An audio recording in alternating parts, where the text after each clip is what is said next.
Ya, Anda kembali di Apa Kabar Indonesia Pagi. Pemirsa, seorang bocah di Subang, Jawa Barat mengalami gangguan syaraf hingga meninggal dunia. Dikabarkan, bocah itu meninggal akibat kecanduan main game online di handphone. Menurut Ketua Ikatan Dokter Cabang Purwakarta, kecanduan game online sangat berbahaya bagi psikologis dan tumbuh kembang anak. Bahkan anak dapat lumpuh karena kurangnya gerak. Jadi korban yang meninggal dunia adalah Raden Trisakti, bocah berusia 12 tahun warga desa Salam Jaya, Kecamatan Pabuaran, Subang, Jawa Barat. Jadi korban ini meninggal setelah didiagnosis mengalami gangguan syaraf. Menurut keterangan keluarga, gangguan syaraf yang dialami korban karena kecanduan bermain game online di telepon seluler. Siang malam, korban selalu bermain game, bahkan aktivitas sehari-hari di rumah nyaris dihabiskan dengan bermain game. Ya, pihak keluarga membawa ke rumah sakit dan sempat dirawat kurang lebih selama 16 hari. Korban didiagnosa mengalami gangguan syaraf. Kita dengarkan keterangan dari keluarga korban. Tadinya sering main HP, game online. Jadi begitu kejadian itu pertamanya itu lemes, badannya lemes semua. Pada tanggal 15 Januari saya bawa ke rumah sakit. Jadi pertama ke Bakti Wisata, tidak sanggup langsung ke Siloam. Begitu di Siloam ternyata kata dokter itu radiasi HP. Jadi kena saraf. Jadi sampai lumpuh. Emang main HP-nya setiap hari? Setiap hari, setiap malam, bahkan sampai malam bangsa jam 2, jam 3 baru tidur. Jadi kecanduan. Gejalanya apa aja Pak yang terlihat sebelumnya? Gejalanya yang pertama itu lemas terus pusing. Ya, untuk memahami fenomena ini, kami akan mengajak Anda untuk berbincang dengan Dr. Susilo Atmojo, Ketua ID Purwakarta. Selamat pagi, Dok. Selamat pagi, dokter. Pagi, Mbak Maria dan Mas Bayu. Baik. Dok, dengan fenomena yang ada dengan kasus ini, penjelasan secara medisnya ini seperti apa ya, Dok? Apakah bermain game online ini akan langsung berdampak pada meninggalnya si korban ini, Dok? Ya, bismillahirrahmanirrahim. Mbak Maria dan Mas Bayu, yang pertama kami turut berbelasungkawa atas wafatnya Ananda, ya, untuk keluarga, terutama ayah ibunya. Terkait dengan pertanyaan Mas Bayu, yang pertama untuk handphone, jadi radiasi yang berasal dari handphone, apakah bisa menimbulkan penyakit saraf? Sejauh ini penelitian belum menunjukkan hubungan yang kuat antara radiasi elektromagnetik non-ionik istilahnya ya, dari handphone terhadap gangguan saraf. Nah, kecuali kalau ada radiasi yang ionik seperti X-ray, itu juga radiasi elektromagnetik, itu memang sudah terbukti ada kaitannya dengan penyakit saraf, gitu Mas. Ya. Kita juga sekali lagi mengingatkan kepada Anda, pemirsa, Anda juga bisa bergabung bersama kami di sini melalui line telepon yang ada di layar kaca. Dokter, jadi kalau Anda melihat kasus ini kan didiagnosis oleh dokter yang menangani korban adalah gangguan syaraf akibat radiasi. Apakah hal ini memungkinkan? Penjelasan Anda mengenai kasus ini seperti apa?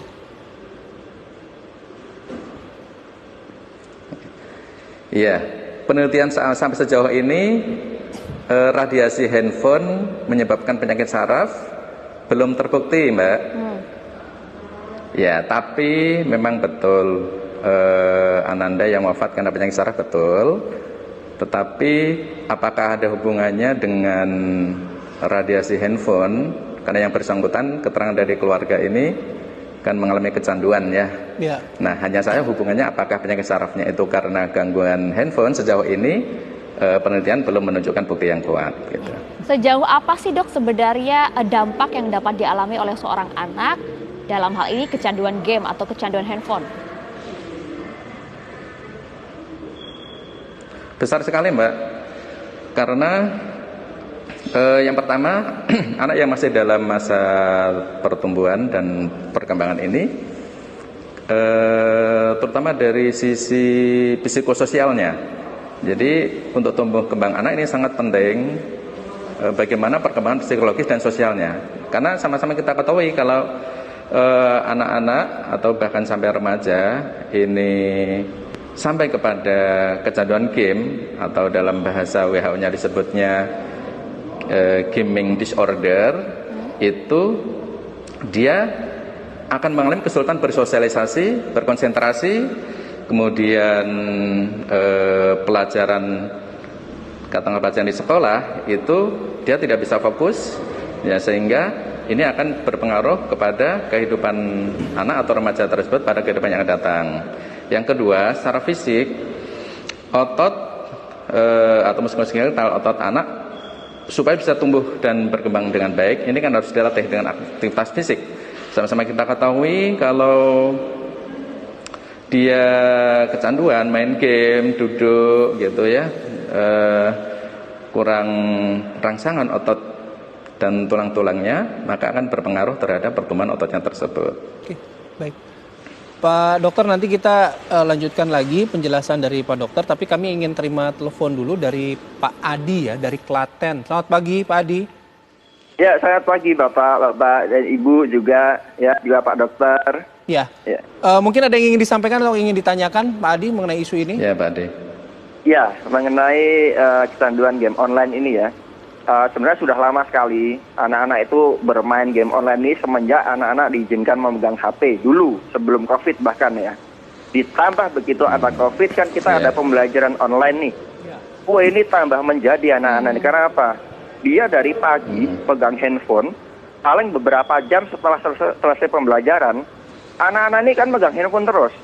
Wah, itu udah pasti kalau sudah selesai pembelajaran online-nya, nge-game dia. Bahkan tetangga saya sendiri ini laporan curhat ke saya, anaknya jam 2 pagi baru tidur karena main game online di kamar. Itu hampir setiap hari. Anak usia berapa Pak Adi? Itu masih anak-anak SD seperti itu. Anak SD itu main game online. Itu setiap hari. Bahkan di lingkungan saya sendiri, ya, di lingkungan saya sendiri ini anak-anak ini sering kumpul sama teman-temannya tuh hanya semuanya pegang handphone semuanya, nge-game bareng-bareng gitu loh. Apalagi begitu ada kayak game-game baru online yang ini ya lagi tren seperti itu. Ini yang ingin saya tanyakan yang pertama, apakah tidak ada regulasi khusus berkaitan dengan game online di negara kita ini gitu loh, untuk istilahnya dibatasi usia atau bagaimana, kalau perlu game online di blok dulu lah gitu, karena ini ada pembelajaran online nih, bahaya sekali gitu loh. Baik Pak Adi, terima kasih. Mohon sekali.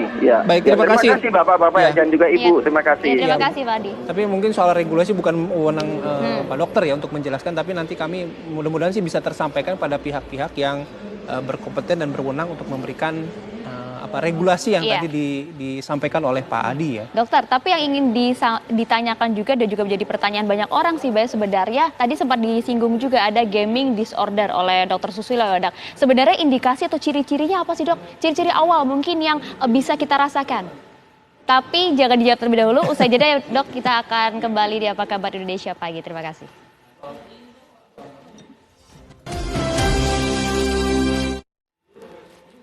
Ya, kita lanjutkan perbincangan kita lagi Dok, masih terhubung bersama kami ya Dok. Ya, masih Mbak. Iya, jadi bagaimana Dok, sebenarnya apakah bisa dideteksi dari indikasi-indikasi awal apa yang akan muncul dari gaming disorder itu Dok? Bisa, kalau kita merujuk pada WHO 2018 tentang gaming disorder, yang pertama, kalau yang bersangkutan atau anak, dorongan untuk main gamenya itu tidak bisa dia kendalikan. Jadi kalau udah pengen main game itu, ya udah kegiatan yang lain diabaikan. gitu. Atau yang kedua, sudah mengganggu kewajiban dia, entah sebagai siswa ya, sebagai anak kan. Kalau sebagai siswa harus belajar, itu udah mulai terganggu.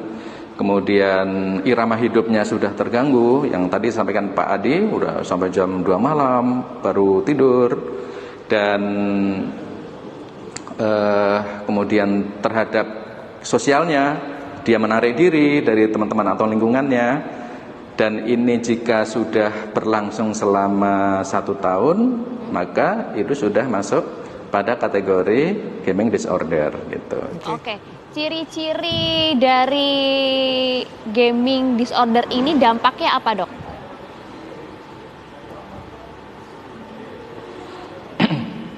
Dampaknya